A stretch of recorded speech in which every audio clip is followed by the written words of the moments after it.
शांति। परमात्मा का नाम लेते समय मधुर शांति, भगवत शांति, चित्त की शांति भगवत प्रसाद प्रकट करती। श्रम रहित जीवन,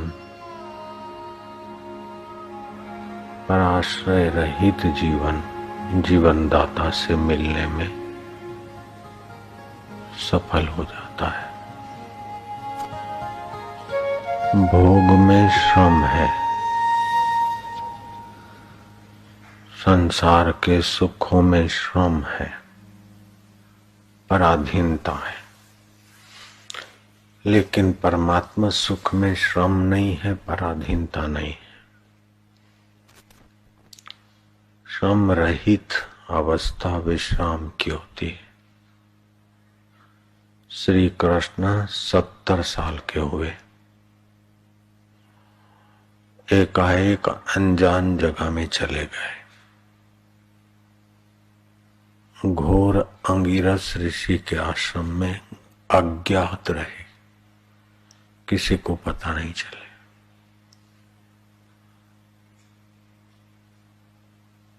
एकांत में साधारण आदमी रहेगा तो खाएगा, पिएगा, सोएगा, आलसी हो जाएगा। लेकिन श्री कृष्ण जैसे और दूसरे आत्मज्ञानी महापुरुषों के शिष्य एकांत में रहेंगे तो श्रम रहित विश्रांति पाएंगे, जहां संकल्प विकल्प नहीं, निद्रा नहीं, आलस्य नहीं, देखने सूंघने चखने का विकारी सुख नहीं, शांत आत्मा। श्वास अंदर गया, भगवत नाम बाहर आया, गिना, फिर गिनती भी भूल जाएंगे। निसंकल्प अवस्था, ये ब्राह्मी स्थिति, ये ब्रह्म परमात्मा से मिलने की स्थिति है। मनुष्य जीवन ब्रह्म परमात्मा से मिलने के लिए ही हुआ है। बाहर से जिनसे भी मिलोगे बिछड़ना पड़ेगा और श्रम होगा। श्रम के बिना, प्रवृत्ति के बिना मन नहीं मानता है तो प्रवृत्ति करें, लेकिन परहित के लिए प्रवृत्ति कर दिया। ये शरीर भी पराया है, अपना नहीं है, छोड़ना पड़ेगा। इसको खिलाओ, पिलाओ, निलाओ, धुलाओ, घुमाओ, ताकि श्रम रहित साधन में मदद करे, काम आ जाए। जो न तरे भव सागर नर समाज, अस पाई सो कृत निंदक मंदमती, आत्महन अधोगति जाए। वो बाहर दुनियादारी में भले कितना भी चतुर है, लेकिन वो कृतघ्न है, ईश्वर की कृपा का दुरुपयोग करने वाला है, मंदमती है। छोटी छोटी चीजों में बुद्धि को, मन को, शरीर को और समय को खत्म कर रहा है। राजा भोज ने जवेरी को इनाम देने की आज्ञा दी के मंत्री इस ज्वेलर ने बहुत हीरे परखने में बेजोड़ चमत्कार दिखाया है।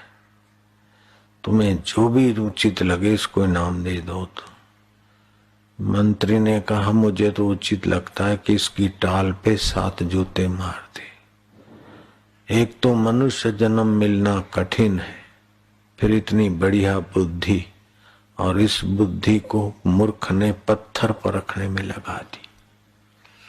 अपने आत्मा परमात्मा जो निकट है, संसार से तरना बड़ा आसान है, दुख रहित परमात्मा में श्रम रहित होना आसान है, लेकिन आदत पड़ गई दुखी संसार में सुख खोजने की।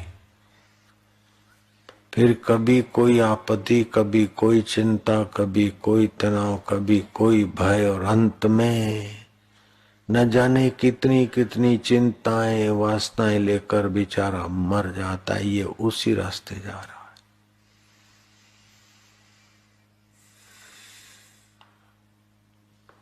अकेले आए थे, अकेले जाना पड़ेगा, तो अकेले बैठने का अभ्यास करो। उस एक में ही वृत्तियों का अंत करो, एकांत। कितना पसारा करोगे? अपने शरीर के लिए 2 रोटी के लिए कितना करोगे? अपने लिए ना करो, परहित के लिए कर लो। अपने कौन से सुख लेने की भावना से करोगे तो बंध जाओगे। पत्नी से सुख लूं, पति से सुख लूं, रुपयों पैसों से सुख लूं, घूमने से सुख लूं, तो सुख बाहर से सुख लेने वाला परिश्रम, थकान और दुख का भागी बनता है। बाहर कुछ किए बिना नहीं रह जाए तो बाहर दूसरे के तन की, मन की, बुद्धि की, अपने शरीर की थोड़ी सेवा कर लो, लेकिन इससे मजा मत भोगो।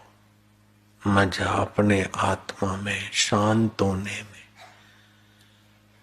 भगवत भाव का चिंतन करते करते, भगवतमय वृत्ति जगाने में। श्रम रहित का अर्थ आलस्य नहीं, श्रम रहित का अर्थ सुनसान नहीं, श्रम रहित का अर्थ है भगवताकार वृत्ति।